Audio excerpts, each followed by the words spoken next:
Hello student, board exam के student के लिए आज बेटे मेरा नेक्स्ट चैप्टर है आपकी ग्रामर पोर्शन से अलंकार।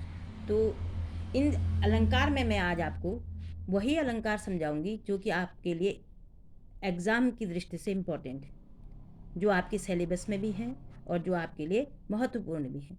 क्योंकि अगर मैं इन अलंकारों को आपको बहुत डिटेल से अगर समझाऊं तो आप भ्रमित हो सकते हैं बोर्ड परीक्षा के लिए। तो आपके सिलेबस में हैं जो आपके मैं उसके सिलेबस के अंतर्गत ही आते हैं, उन्हीं अलंकारों को मैं समझाने की कोशिश करूँगी और वही आगे के एग्ज़ाम में भी आपके लिए महत्वपूर्ण होंगे। तो व्याकरण में सबसे पहले मैं आपको अलंकार के बारे में बता रही हूँ। तो अलंकार किसे कहते हैं, पहले आप ये समझ लो कि अलंकार क्या है। अलंकार वह चीज़ है, कोई भी चीज़, किसी भी चीज़ का अलम करोति या अलंकार है, किसी भी चीज़ को जो अलंकृत करता है मीन्स सुशोभित करता है। देखो कहीं भी कोई भी चीज़ है, अगर वो ऐसी पड़ी हुई है तो उसे कोई नहीं वो करता, अगर उसे सजा दिया जाए तो सबका ध्यान आकर्षित करती है। वैसे ही कविता में भी उसकी सजावट जो है, चाहे वो रस हो, चाहे छंद हो, चाहे अलंकार हो, चाहे शब्द शक्तियाँ हों, उनके द्वारा जो काव्य होता है, कविता होती है, वो अलंकृत होती है। इसीलिए कहा अलंकरोति, यह अलंकार है। जो अलंकृत करती है, सुशोभित करती है, वह अलंकार है। ठीक है। वैसे आभूषण या श्रृंगार भी कहा गया उसे। तो जो अलंकार, जैसे आभूषण व्यक्ति की क्या करते हैं, शरीर को सुंदर बनाते हैं। वैसे ही काव्य का आभूषण क्या है, अलंकार है, सौंदर्य वर्धक करने वाला, उसे काव्य को सुंदरता को बढ़ाने वाला जो है वो अलंकार है। ठीक है। तो यहाँ पर अलंकार के बारे में आपको बताया। अब अलंकार के प्रकार, अलंकार के मुख्य रूप से दो प्रकार हैं। पहला है आपका शब्दालंकार और दूसरा है आपका अर्थालंकार। शब्दालंकार क्या होता है? शब्दालंकार वह अलंकार है जिनको आप शब्द के द्वारा पहचान जाएंगे, जिन्हें आपको समझने के लिए केवल शब्द के द्वारा उनकी पहचान करनी होगी कि ये शब्द, इसमें कौन सा अलंकार है। इस शब्दालंकार के अंतर्गत आने वाले अलंकार में सबसे पहला अलंकार है अनुप्रास अलंकार। तो इस शब्दालंकार में अनुप्रास अलंकार क्या होता है? अनुप्रास अलंकार वह अलंकार है जिसमें किसी वर्ण की आवृत्ति बार बार हो। आवृत्ति मीन्स बार बार आना। ठीक है।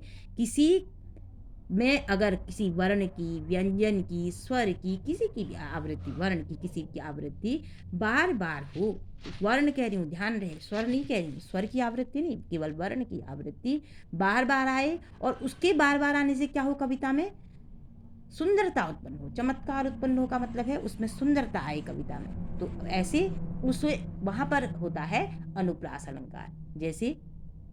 जैसे तरनी तनुजा तट तमाल तरुवर बहुछाई। तरनी का तो, तनुजा का तो, तट का तो, तमाल का तो, तरुवर का तो, बार बार तो आने से कौन सा अलंकार हुआ? अनुप्रास अलंकार हुआ। जैसे आपके संदर्भ में आप कहते हैं खड़क सिंह के खड़कने से खड़कती हैं खिड़कियां। तो देखो ख वर्ण की आवृत्ति है ना, है तो वो कविता ही का ही पोर्शन, तो उसमें ख वर्ण की आवृत्ति जो है वो बार बार हो रही है, इसलिए वहां पर क्या हुआ? अनुप्रास अलंकार। और इस ख वर्ण की आवृत्ति आने से क्या हुआ? उसमें इंटरेस्ट पैदा हुआ, आकर्षण पैदा हुआ। तो अनुप्रास अलंकार क्या है? जिसमें वर्ण की आवृत्ति, चाहे वो स्वर हो या व्यंजन हो, उनकी आवृत्ति हो और उनसे कविता में सुंदरता पैदा हो रही हो, तो वहां पर अनुप्रास अलंकार होता है। समझ में आया? अब देखिए, इसमें हम डिटेल में नहीं जाएंगे, क्योंकि अगर मैं इसमें डिटेल में अगर जाऊंगी तो लाटा अनुप्रास, वृत्तानुप्रास, छेका अनुप्रास, तो इसमें अगर आपको जाऊंगी तो इसमें आप दिग्भ्रमित हो जाएंगे कि मेन चीज़ क्या है। अभी आपके बोर्ड एग्जाम के समझने के लिए इतना ही काफ़ी है कि अनुप्रास अलंकार वह होता है जिसमें एक ही वर्ण की आवृत्ति होती है और उससे कविता में चमत्कार उत्पन्न होता है, तो वहाँ पर अनुप्रास अलंकार होता है। दूसरा है आपका यमक अलंकार। पहले आपने अनुप्रास देखा, अनुप्रास वर्ण की आवृत्ति वाला समझे। अब यमक अलंकार को समझने के लिए क्या है? यमक अलंकार को समझने के लिए एक ही शब्द का बार बार आना, 2 बार आना, 3 बार आना, लेकिन उतने ही बार उस शब्द का क्या है, अलग अलग अर्थ होना। ठीक है। एक ही शब्द का बार बार आना और उतने ही बार उन शब्द का अलग अलग अर्थ होना किसका लक्षण है? यमक अलंकार का। ठीक है। तो यमक अलंकार में जैसे आप कहें काली घटा का घमंड घटा, यहाँ पर काली घटा, घटा एक घटा दो, एक घटा का अर्थ है बादल, दूसरी घटा का अर्थ है कम हो जाना, यानी काले बादलों का घमंड घटा। कहने का मतलब इसका अर्थ ये है कि काले बादल जब शुरू में आते हैं तो उनमें बहुत पानी रहता है, और उसके बाद वह जब पानी बरसा के कम पानी होता है तो घमंड उसका कम हो जाने का मतलब है पानी की कमी हो जाना। ठीक, काले बादलों के का घमंड कम हो जाना। इसी का दूसरा है बहुत पॉपुलर, जो इसका उदाहरण है वो है कनक कनक ते सोगुनी मादकता अधिकाय वाखाए बोराय नर वाखाए बोराय, यानी कनक कनक दो बार आ गया। इस एक कनक का अर्थ है सोना, एक कनक का अर्थ है धतूरा। सौगुनी में 100 गुना अधिक होने से, अगर आपके पास किसी के पास सोना अधिक हो जाए ज़रूरत से ज़्यादा, और किसी के पास धतूरा या एक नशीला पदार्थ है, तो धतूरा अगर वो 100 गुना से अधिक खा ले तो वो क्या हो जाएगा कि मादकता अधिक आए, वह अत्यधिक मदमस्त हो जाएगा। वा खाए बोराय नर वा खाए बोराय, उसे भी खा के, उसे मीन्स सोने को, सोने की उसके पास होगा तो बोराय मीन्स वो पागल हो जाएगा, मदमस्त हो जाएगा, घमंड हो जाएगा उसे। बोराय का मतलब घमंड हो जाना। वा खाए बोराय, और दूसरे बोरा का अर्थ है पागल हो जाना। ठीक है, एक का मतलब है बोराय का मदमस्त हो जाना और दूसरे का अर्थ है पागल हो जाना। तो अगर इस दूसरे यानी कि दूसरे कनक का अर्थ है धतूरा, उस धतूरे को कोई ज़रूरत से ज़्यादा, सीमा से ज़्यादा खा लेगा तो वो पागल हो जाएगा। तो दोनों कनक कनक का अर्थ अलग अलग होने से, दोनों बोराय बोराय का अर्थ अलग अलग होने से यहाँ पर यमक अलंकार है। तो आप ऐसे अलंकार में जहाँ पर दो शब्द हों, आपको बोर्ड में पहचानने में सरलता ये होगी, जहाँ पर दो शब्द हों और दोनों शब्दों के आपने देखा शब्द होने चाहिए दो। एक बात और ध्यान दीजिए, यहाँ पर शब्द की बारंबारता अगर कहीं पर हो और दोनों ही बार उनका समान अर्थ हो तो वहाँ पर समान अर्थ में यमक अलंकार नहीं होता, वहाँ पर होता है पुनरुक्ति प्रकाश अलंकार। ध्यान रहे इस बात को। आप इसमें देखिए कि दोनों ही बार, दोनों या तीनों, जितनी बार उसकी पुनरावृत्ति हो रही शब्द की, लेकिन हर बार उनका अलग अलग अर्थ होता है, तो यमक अलंकार है। ठीक है, तो एक नेक्स्ट इसका बहुत से एग्जाम्पल हैं इसमें। जैसे नेक्स्ट एग्जाम्पल है इसका कि माला फेरत जुग भया गया न मन का फेर, कर का मन का डार दे मन का फेर। देखिए, माला को फेरते फेरते युग भया मीन्स एक युग बीत गया, मन का जुग अहंकार है, फेर मीन्स अहंकार, मन का अहंकार नहीं गया।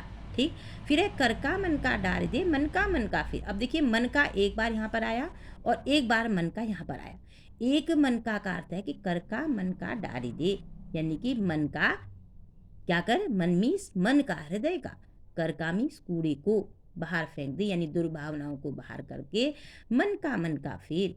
तो मन रूपी मालाओं को फेर, एक का मन का हुआ मन के अंदर का, दूसरा मन का हुआ मोती या मणि, यानी मन की मोतियों को, उस मन को साफ कर, मन को सुंदर कर। तो दोनों मन का अर्थ अलग अलग होने से, एक मन का अर्थ हुआ हृदय का, एक मन का अर्थ हुआ मोती या मणि। तो वहाँ पर यहाँ पर दोनों शब्दों में अलग अलग अर्थ होने से यहाँ पर यमक अलंकार हुआ। ऐसे कहीं को और भी बहुत से उदाहरण हैं, तो कहीं पर भी जैसे आप एक उदाहरण, और 3 बेर खाती थी वो 3 बेर खाती हैं।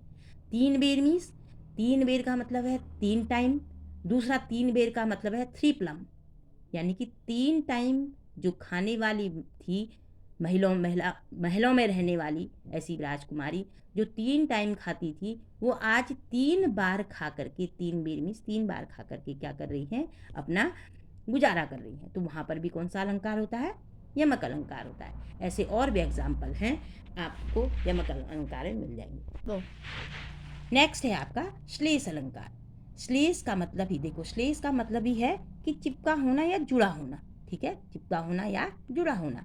किसी भी एक शब्द में, जहाँ पर एक ही शब्द में एक से अधिक अर्थ निकले, ध्यान रहे एक ही शब्द में, अलग अलग शब्दों में नहीं, एक ही शब्द का अर्थ अलग अलग जगह में प्रयोग हो रहा हो, वहाँ पर कौन सा अलंकार होता है, श्लेष अलंकार। एक ही शब्द में चिपके होते हैं 2-3 अर्थ। मैंने कहा कि श्लेष का अर्थ है जुड़ा होना, जुड़ा होने का मतलब है एक ही शब्द में अनेक अर्थों का जुड़ा होना, वहाँ पर श्लेष अलंकार है। जैसे जो रहीम गति दीप की कुल कपूत गति सोई, बारे उजियारे करे बड़े अंधेरो होई।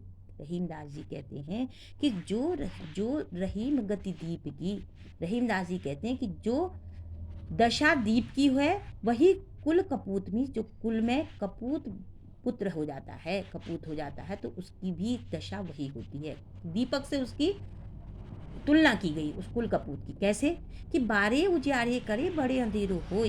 बारे उजियारे करे, जब वो दीपक बारे में जलता है तो क्या करता है? उजाला करता है। ये तो दीपक के अर्थ में हुआ बारे का अर्थ जलना, और बारे का अर्थ मतलब दूसरा कपूत के अर्थ में क्या हुआ? बारे का अर्थ बड़ा होना, कि जब वह बारे मीन्स बचपन में बड़ा होता है, जब बचपन में छोटा होता है तो उसको बड़ा करते हैं उसमें, तो उसमें जो बड़ा होता है तो उसमें क्या होता है? उजियारा। तो उसे घर का चिराग के रूप में देखा जाता है कि घर का चिराग है, उसकी एक्टिविटीज़ को देखकर सब लोग खुश होते हैं। लेकिन बढ़े अंधेरो हो, दीपक के अर्थ में बढ़े का अर्थ है कि बुझ जाना, और कपूत के अर्थ में बढ़े का अर्थ है कि उसका बहुत बड़ा हो जाना। जब वह बहुत बड़ा हो जाता है यानी युवा हो जाता है, तो अंधेरो होए मीन्स वह अपने कर्मों से क्या करता है? कुल का को अंधकारमय बना देता है। तो बारे का अर्थ दो हुए, और बढ़े का अर्थ भी बड़े में भी दो अर्थ हैं, बारे में भी दो अर्थ हैं, इसलिए यहाँ पर श्लेष अलंकार हुआ। ठीक, यहाँ पर एक ही शब्द में अनेक अर्थ चिपके होते हैं, वहाँ पर क्या होता है? हमेशा श्लेष अलंकार होता है। इसका और सरल उदाहरण आपको बताऊं कि सुबरन को ढूंढत फिरत कवि बेचारी चोर। सुबरन मीन्स क्या है? सुबरन मीन्स, देखो इस सुबरन के तीन अर्थ हैं। एक ही सुबरन के तीन तीन अर्थ होते। कैसे? कि सुबरन को ढूंढत फिरत कवि बेचारी चोर। सुबरन मीन्स अच्छा वरण, सुबरन मीन्स सोना, सुबरन मीन्स अच्छा वर्ण, वर्ण मीन्स अक्षर। तो कवि के अर्थ में सुबरन का अर्थ है अच्छा अक्षर, चोर के अर्थ में सुबरन का अर्थ है सोना, और व्यभिचारी मीन्स जो क्रैप्ट होता है, क्रैप्ट के अर्थ में है अच्छा रंग, सुंदरता, रूप। तो एक ही शब्द के तीन अर्थ हो गए। इसका मतलब है कि अच्छे रंग को ढूंढता फिरता है कौन? व्यभिचारी। अच्छे वर्ण को, अक्षर को ढूंढता रहता है कवि, और अच्छे सुबरन में सोना, सोने को ढूंढता रहता है चोर। तो एक ही सुबरन के तीन अर्थ हो गए। कवि के अर्थ में अच्छा वर्ण, व्यभिचारी के अर्थ में अच्छा रूप, और चोर के अर्थ में सोना। तो इसलिए यहाँ पर भी श्लेष अलंकार हुआ। तो आपको तीनों अलंकार समझ में आ गए। ये अर्थ शब्द अलंकार है। कौन कौन से? अनुप्रास अलंकार, यमक अलंकार और श्लेष अलंकार। ये शब्द अलंकार, फिर इनको आप शब्द के द्वारा पहचानते हैं। आशा है ये समझ में तीन आगे होंगे। अभी उसके बाद नेक्स्ट वीडियो में मैं अर्थालंकार के बारे में आपको बताऊंगी। अगर आपको ये समझ में आए हों, अगर आपको अलंकार के बारे में कहीं अच्छी तरह समझ में आया है तो उसे लाइक कीजिए, शेयर कीजिए और सब्सक्राइब कीजिए। मैं आपको फिर दूसरे वीडियो में अर्थालंकार के बारे में बताऊंगी।